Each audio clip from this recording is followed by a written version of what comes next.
Welcome back, everybody. Today we're going to be talking about the newest update for epicseven and what's coming. And if you happen to, see the silhouette or a trailer or a teaser for the new Rose, we did actually get a bit of a teaser of this. However, as you can see, there wasn't too much that was revealed in terms of what she does.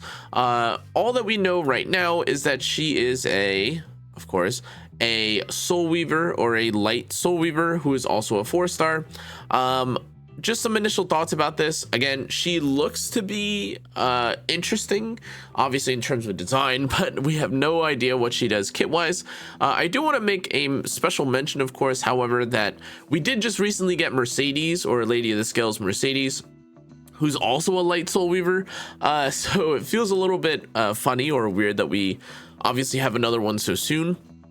I do also want to say that in terms of design, making her a light character and also a soul weaver at the exact same time, while also having a sword, is maybe the most unexpected design that I've ever seen.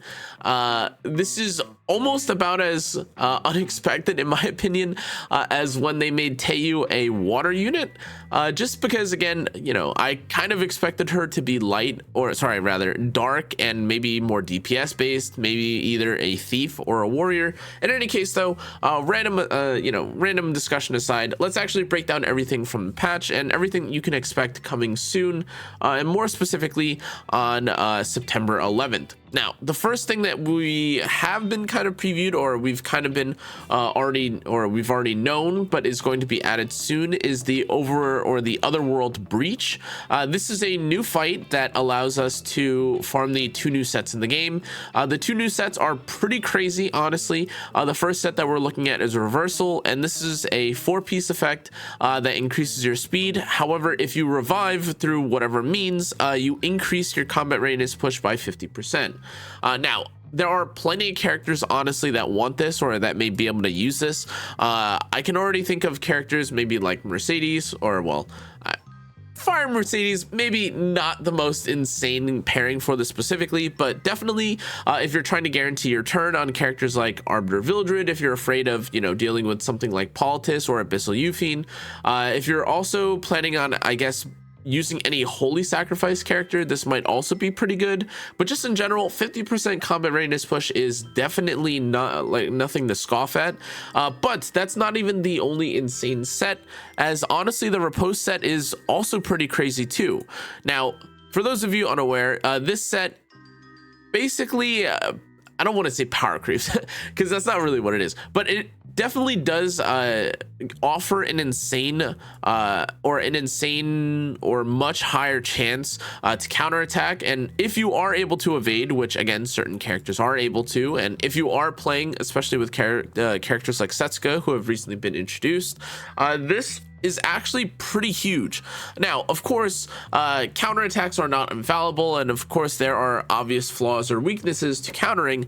However, successfully evading and then having a 70% chance to counterattack is huge. And again, just for context, the alternative or the alternate, the alternative to this is effectively just like a 30% chance to counterattack on something like Counterset, or using something like Elbrus, which again doesn't look like the most, insane comparison. But again, for riposte, if you put this on someone like Flan, or Flan, or someone like Aiden, whatever character it is, not only are you able to bypass the maybe once in a while sort of countering that you'd get from something like a passive, and instead literally counter, basically every single turn, assuming, of course, that you have this set on. Now, before we go too far about the sets, in terms of the actual activity itself, you should know first and foremost that you have to clear episode 2, chapter 310 in order for you to do this.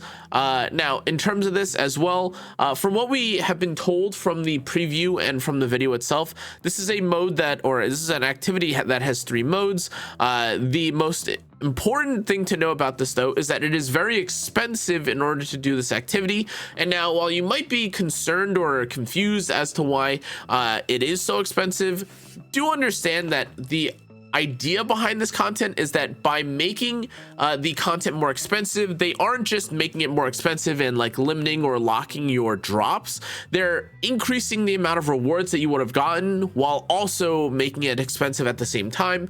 And at least from their wording, the idea behind this is that you spend less time farming and just getting more and more resources, and you can clear your dailies, everything in between, much quicker, rather than trying to spend hours upon hours upon hours trying to get through your dailies because Rift takes too long. And instead now you may be able to just get through your content or fill through your energy in a much more presentable or a more acceptable time respecting sort of manner. Now, in terms of the new otherworldly hunt difficulty, though, this is also being introduced into hunts.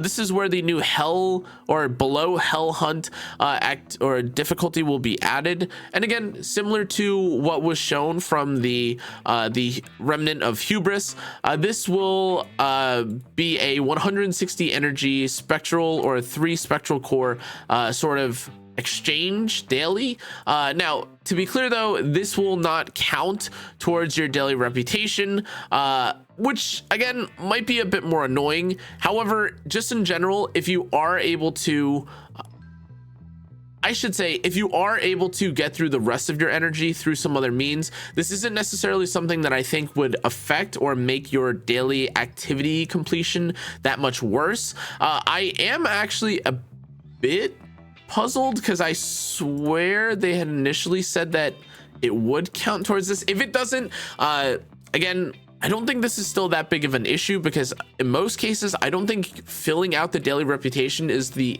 thing that most people are stuck or difficult or find difficult rather, but instead it's mostly that, especially with the current events going on right now, after you get through your dailies or after you complete the daily reputation, you'll be left off with, I don't know, something like 200 to like 400 energy.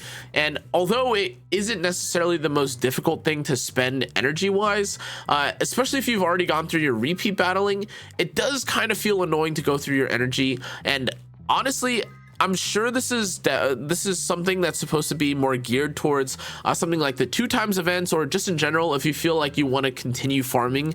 I'm sure that this spectral core thing is going to be what you end up doing. Now, to be clear, you are also able to spend spectral cores or purchase spectral cores using leaves or skystones. And again, this is just a new hunt level or a new hunt activity. This is still going to give you the same gear. However, the main upside of the spectral core gearing is that, of course, this new gear will actually have at least, or if I'm not mistaken, only roll in the higher echelon of substat rolls, in which, from what I understand, it means that you effectively won't be able to roll something like 2, or rather something like 4 or 5 HP, 4 or 5% HP, and instead should lean higher in the 6, 7, or 8 HP percent rolls. And that, of course, is the same, or respectively going to be the same for others. Whether or not that includes or means that you can get rid of 2 speeds or like 2 subset rolls for speed, and if you're locked into only rolling 3 or 4 or just 4s, I'm not exactly sure. However, either way, getting rid of at least the base 2 roll on a red piece of gear, honestly pretty huge. Now, it is also worth mentioning here that the quick battling feature is not available in Otherworldly Hunt, which again is a bit of an L, but in terms of, again, trying to get rid of your excess energy and during 2x events, I'm sure that's what this is actually meant for, rather than trying to get through your dailies even quicker, which again, honestly, not that big a deal, because getting your dailies done in epicseven is not the most insane thing ever, especially if you're already quick battling through arena, and then of course quick battling through something like altar, side story, whatever it is, or rather not side story, but quick battling through hunt or altar. Now, Ancient Inheritance is also coming back.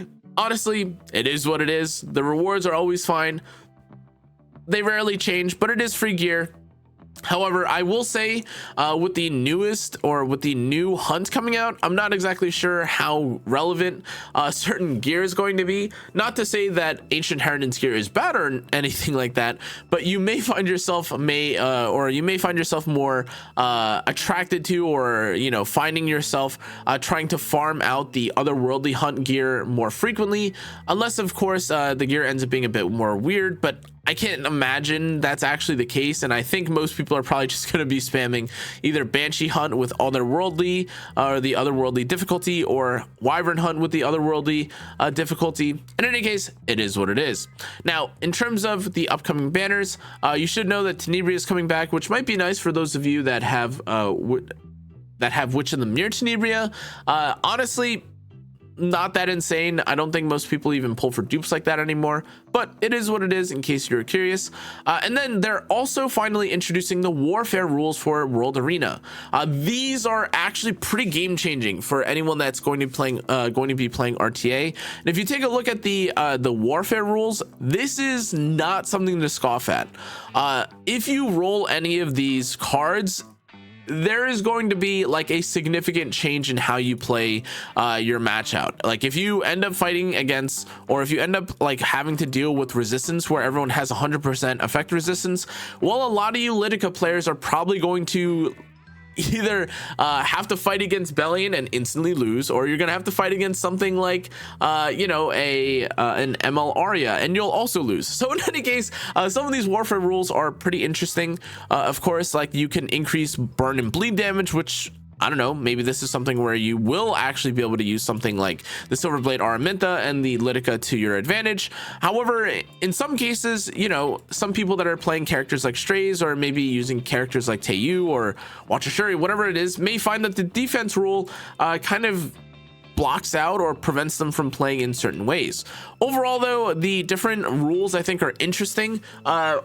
Whether or not this helps or hurts the game as a whole, I think is definitely going to be something that we'll have to see in the future. But I think at the very minimum, this adds or spices things up, which I think is an interesting try, at least for right now. And I, for one, am probably going to get absolutely smashed or smushed by a lot of these changes in terms of playstyle, because I tend to only like to play one specific playstyle. But this warfare rule is definitely nice for those of you that feel like it's annoying to only see one playstyle out in the meta, or only see cleave, or only see tanks. And this may actually allow you to bypass some of these stale gameplay loops and actually test out new characters or new roles, etc., etc. Now, beyond this, you should also know that this is actually a rule that only applies from champion and above. So if you're someone that just collects your champion border and leaves, don't worry, this isn't something that you'll really have to deal with. However, you should also know that there are also other changes, including the E7 World Championship ring being announced. They're also announcing a 900 slot increase, or sorry, an increase to 900 slots in terms of the inventory cap. And then they've also adjusted some of the notifications, which is thank God. Anyways, that's pretty much it, guys. You should also know that there are a few daily reputation missions. Again, from what I understand, and which is why I'm a bit confused about the initial wording, some of the daily reputation missions already use Spectral Core and use energy, or have been changed to use energy and Spectral Core and stuff. So I'm not exactly sure if it means that you won't be able to use your daily and stuff. We'll have to see. Whatever the case is, I don't think it's that big a deal. Again, I think that the whole Otherworldly hunt activity is just supposed to be designed so that you can farm out or more reliably use your energy without having to sit there for like hours upon hours every day. And otherwise, I think this is a pretty cool patch. Introduces some of the more interesting or more game-changing, fundamentally game-breaking, well, not game-breaking, but game-altering aspects to epicseven. And I, for one, am really excited for it. Honestly, epicseven, Smilegate, you cooked. Congratulations. And yeah, I'm excited to see where the patch goes, and I'll see you guys all in the next one. Stay safe, stay healthy. Good night.